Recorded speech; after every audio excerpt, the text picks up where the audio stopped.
So two things I've learned already tonight from Governor Brown.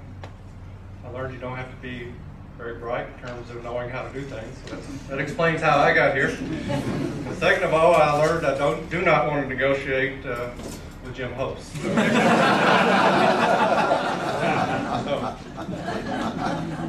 when I was 12 years old, I was lucky enough to live here in Lexington and go and play at Gardenside Little League. And we actually went to the Little League World Series, played at Williamsport. At that point in time, it was probably not as big a deal as it is now, but I remember talking to some people from China there, and they asked me where I was from. I said, Kentucky. And they said, oh, Kentucky Fried Chicken. So yeah, you're right, it's one of those brands. So for me, it's a great honor to be here tonight, to be included in this fabulous group. I grew up thinking about all the things that a lot of you guys did, and it was quite an inspiration for me. As a graduate of the University of Kentucky, obviously the things that Lee Todd did and the things that Ralph Anderson did were quite inspirational. So yeah, Dan Floyber and I did start Extreme Software in 1998, and Extreme happened to be the third software company that we started. We learned a lot of things in the first two companies. You learn a lot of things, as been said here, every time you do one of these things. You don't really know what you're doing the first time, you don't really know what you're doing the second time. And for us, we hoped we knew what we were doing by the third time. So our goal, as part of the learning in the first two companies, one of the things we learned was that in order to be successful, you have to set big, audacious goals. So when we started Extreme, what we decided to do was set our sights on becoming the #1 software company in the world in something we called enterprise document automation. Now that term is something we made up, so we thought for sure we could probably do it. But to get there, what we knew we had to do, because the other two companies had kind of been in this space, we knew that large companies like Fidelity or Merrill Lynch or JP Morgan or whoever you want to think about as a large company, they really didn't know how to create documents and send them out to their customers very well.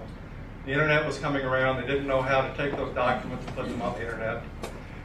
So what we knew we had to do was to build a product that reinvented the way that these companies created and sent documents out. And those documents are things like statements or letters or insurance policies or bills or anything else that you might get in the mail or get on the internet.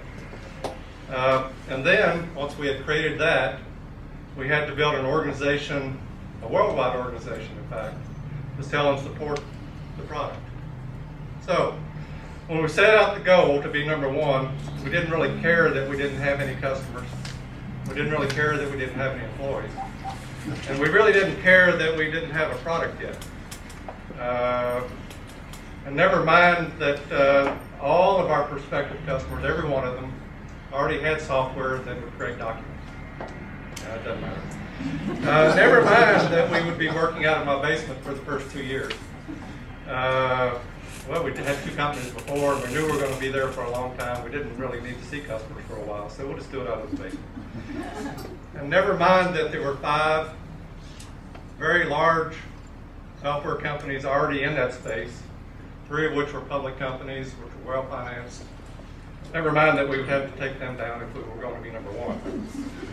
Oh, and never mind that in order to do that, we would have to do it on the cheap because we didn't want any outside financing. Not that anyone would have given us. We don't need any financing. So we started with that goal. So if I were to come to you, with that idea, what would you say? I want to know, probably. Okay, good. Right there with you. Yeah, right. And so, but we had a big audacious goal. We had a goal, and perhaps in retrospect, maybe it was a crazy goal. But that's the goal that we had, and that's what guided us for the 10 years that we were in business. In fact, it was the goal that we always had. But interestingly enough, by 2006, we had become the #1 company in our category. We had offices in 7 countries, and we had customers in about 25 countries in total.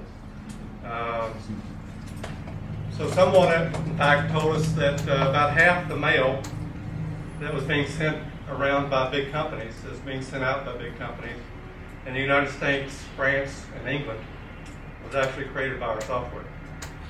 So, in fact, if you get mail today, probably a 95% chance that when you get mail, some of it's from our software. So, Fidelity or Merrill Lynch or any of those guys. So, on our 3rd anniversary, I received a clock from our employees, and the inscription on the clock said, "Happy 25th anniversary."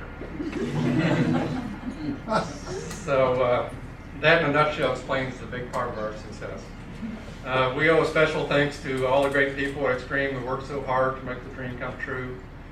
It was really their intellect and their work ethic and their belief in the crazy goals that we had that made it possible. I'd also like to thank my wife, Beverly, who was such a great inspiration while we were working those 25 years in the first 3 years. And she put up with a lot there, so I wouldn't be here without her. So it was a great journey. It's exciting when HP bought us. It was exciting to see what happened.